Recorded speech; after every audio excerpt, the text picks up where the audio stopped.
Hello guys, so I have my Echeveria. Yes, I have this, and I'm going to give them as a welcome gift. So I got some tree. I have like dozens of them. So instead of buying a gift, I want to give this as a gift to three beautiful ladies. So these three. How are we gonna make this presentable? So today I'm gonna show you how I make, or how I'll cover them to make them a very nice gift.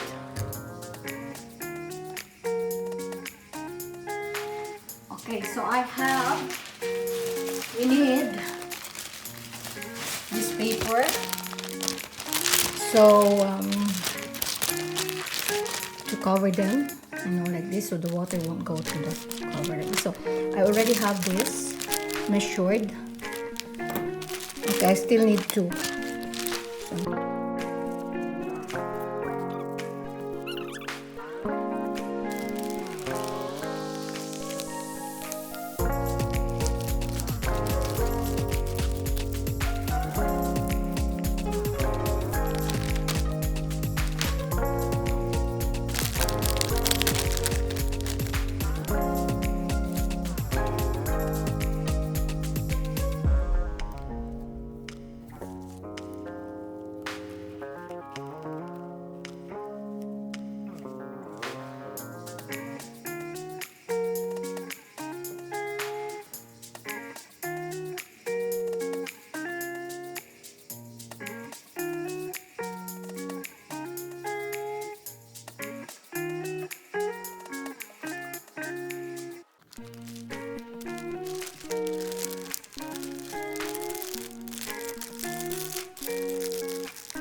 because we need to remember